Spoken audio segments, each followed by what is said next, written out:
नमस्कार दोस्तों, मेरा नाम है कपिल बारस्कर और मैं कौटिल एकेडमी भोपाल ब्रांच से बोल रहा हूं।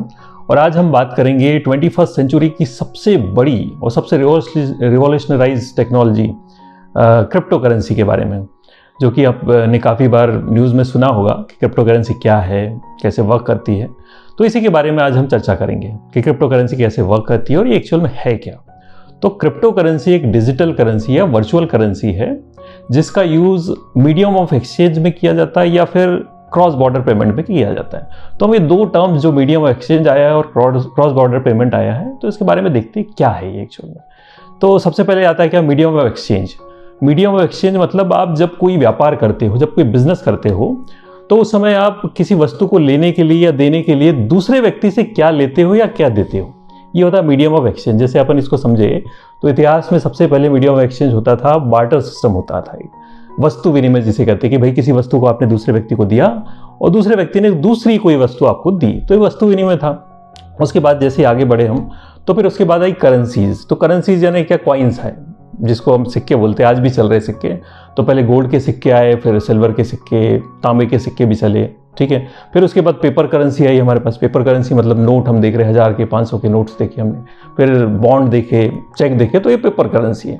और सबसे लास्ट में जो अभी फिलहाल जो मैंने आपसे बात की, तो ये है क्रिप्टो करेंसी, जिसे हम डिजिटल करेंसी या वर्चुअल करेंसी बोलते हैं, ठीक है। तो इसके कुछ फायदे हैं, कुछ नुकसान है, तो क्या है हम इसके बारे में समझते हैं, ठीक है, कि किस तरीके से हम इसको यूज कर सकते हैं। सेकेंड नंबर पे आते हैं हम, क्रॉस बॉर्डर पेमेंट। तो क्रॉस बॉर्डर पेमेंट जो चल रहा है हमारी करेंसीज में, जो हम नॉर्मल करेंसी यूज़ करते हैं, तो उसकी अगर बात करें तो उसके कुछ तरीके हैं। जैसे स्विफ्ट ट्रांसफ़र है, वायर ट्रांसफ़र है, मास्टर कार्ड और वीज़ा कार्ड के थ्रू हम पेमेंट करते हैं। बट ये थोड़ी सी लेथर्जिक प्रोसेस है, बहुत लंबी प्रोसेस है।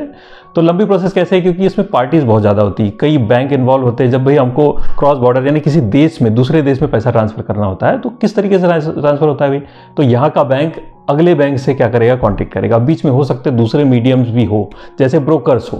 तो इस कंडीशन में होता क्या कि इनकी सबकी अपनी अपनी कंडीशंस होती है, कुछ लोगों की ट्रांजेक्शन लिमिट होती है या अलग अलग शर्तें होती है, तो कई बार ट्रांजेक्शन फेल भी हो जाता है। और लेथर्जिक इसलिए है क्योंकि हर किसी को इसको वेरीफाई करना पड़ता है, तो करीब 2 से 5 दिन ट्रांजेक्शन में लग जाते हैं, पैसा ट्रांसफर करने में लग जाते हैं।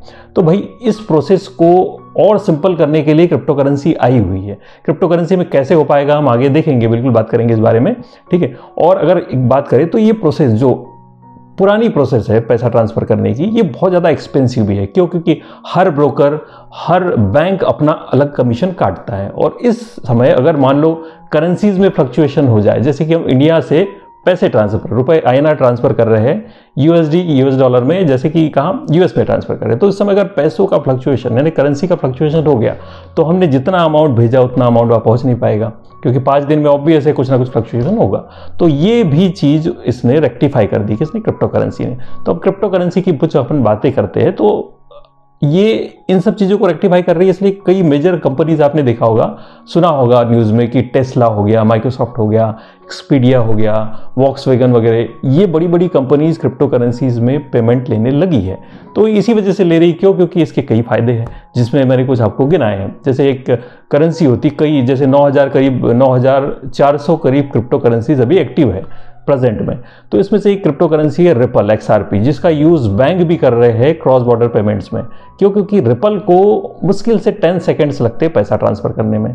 यहाँ पर कोई लिमिट भी नहीं है, आप करोड़ों अरबों रुपया एक साथ ट्रांसफ़र कर सकते हैं बिना किसी की मदद से। सिर्फ आपको जिस अकाउंट में पैसा भेजना है उस अकाउंट का एड्रेस, वहाँ नंबर नहीं होता एक्चुअली, जैसे अकाउंट नंबर होता है वैसे अकाउंट नंबर नहीं होता, क्रिप्टो करेंसी में होता है एड्रेस। तो उस एड्रेस को पता करना होता है किस एड्रेस पे आपको भेजना है, उस एड्रेस पे आप पैसा ट्रांसफ़र कर सकते हैं।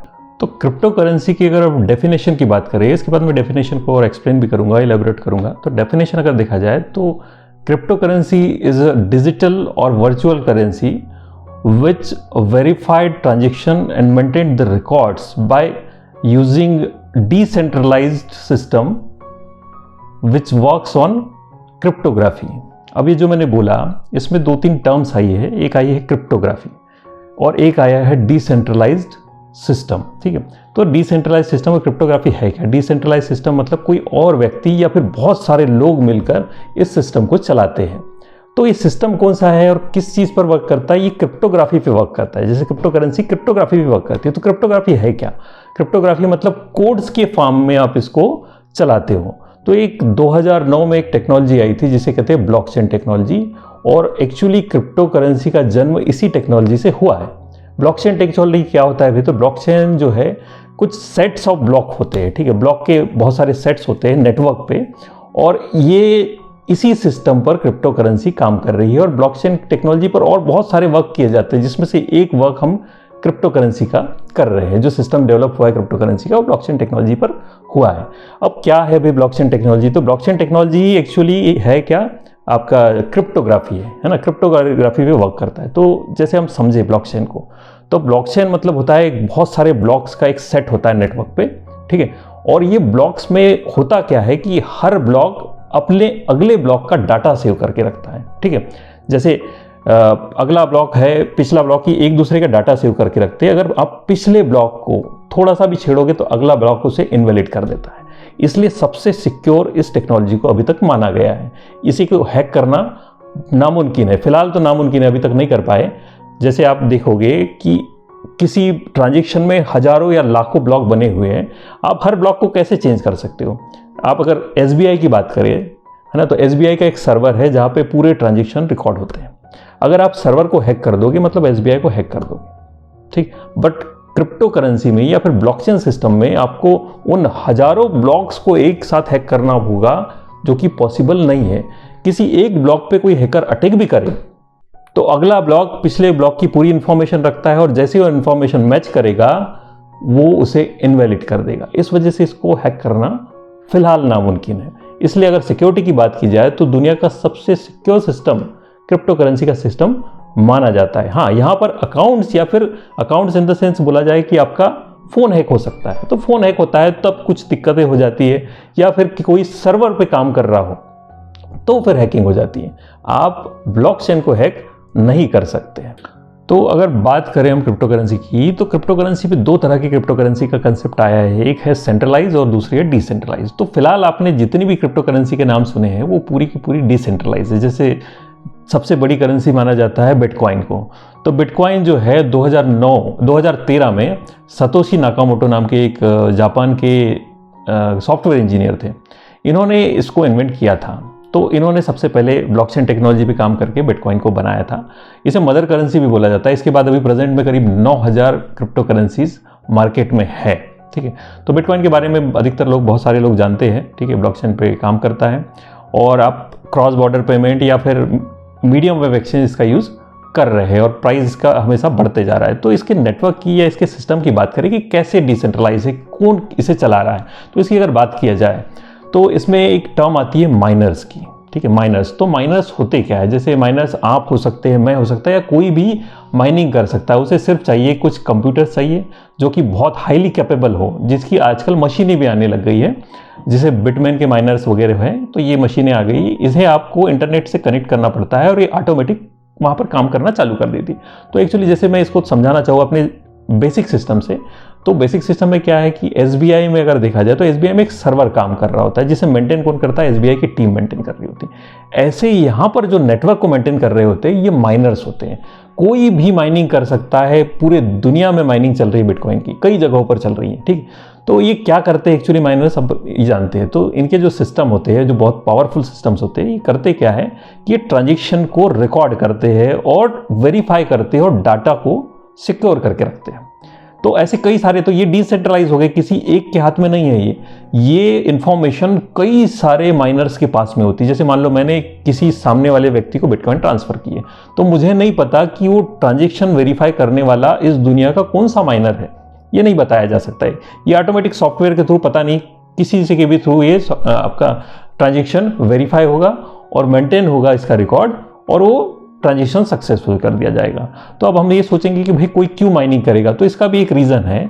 इसका रीज़न ये है कि माइनर्स जो है ये पूरा रिकॉर्ड रखने का ऑटोमेटिक सॉफ्टवेयर के थ्रू उनको एक रिवॉर्ड मिलता है। तो रिवॉर्ड में क्या मिलता है उनको? बिटकॉइन मिलता है। जैसे मान लीजिए मैं माइनिंग कर रहा हूँ, तो मैं एक उस नेटवर्क को सुविधा प्रदान कर रहा हूँ अपनी तरफ से, तो मुझे क्या मिलेगा, तो मुझे रिवॉर्ड के रूप में बिटकॉइन का कुछ पार्ट मिलता है। तो कुछ पार्ट मिलता है मतलब बिटकॉइन की वैल्यू है, अभी पैसे में बिकता है, जैसे 16-17 लाख का अभी चल रहा है, तो मैं अगर उसको बेचूँ तो मुझे पैसे मिलते हैं। तो इस वजह से माइनर्स का नेटवर्क हमेशा चलते रहता है। माइनर्स कभी अपनी माइनिंग बंद नहीं करते हैं, और माइनर्स माइनिंग बंद नहीं करेंगे मतलब इसका नेटवर्क हमेशा चलता रहेगा। तो ये थी हम क्या डिसेंट्रलाइज की। अगर सेंट्रलाइज की बात करें तो फिलहाल सेंट्रलाइज क्रिप्टो करेंसी का कंसेप्ट आया है, अभी तक किसी भी गवर्नमेंट ने खुद की क्रिप्टो करेंसी फिलहाल तो लॉन्च नहीं की, ऑफिशियली लॉन्च नहीं की है। हाँ, कंसेप्ट चल रहे हैं और कुछ जगहों पर लीगलाइज किया गया है। जैसे कि हम जापान की बात करें तो जापान में बिटकॉइन या फिर क्रिप्टो करेंसी को वहाँ की पार्लियामेंट ने लीगलाइज किया, और कई सारे देशों ने अभी भी उसको लीगलाइज करने पर विचार करें। जैसे हमारे अपने देश भारत की बात करें तो भारत में फिलहाल लीगलाइज तो नहीं किया, बट इलीगल भी नहीं किया। हाँ, अभी हम सिर्फ उस पर टैक्स ले रहे हैं, बट लीगल या इलीगल फिलहाल इंडिया में नहीं हुआ है। और अगर देखा जाए तो एक करेंसी की भी बात चल रही है, CBDT की बात चल रही है कि बैंक, जैसे रिजर्व बैंक बोल रहा था कि हम एक डिजिटल करेंसी या क्रिप्टो करेंसी लॉन्च करेंगे। फिलहाल अभी इसका कोई ऑफिशियल स्टेटमेंट तो नहीं आया है, आगे हो सकता है ऐसा कुछ हमें देखने को मिले। तो ये थी क्रिप्टो करेंसी के बारे में एक संक्षिप्त जानकारी। मैं उम्मीद करता हूँ कि आपको ये वीडियो बहुत इन्फॉर्मेटिव लगे और बहुत पसंद आए, और हमें मोटिवेट करने के लिए आप ज़रूर इस चैनल को सब्सक्राइब करें, लाइक करें और बेल आइकॉन का बटन भी दबाएं और शेयर प्लीज़ करें, ठीक है, जिससे हमें और मोटिवेशन मिले और हम आपके लिए और अच्छी वीडियो लेके आए। Take care.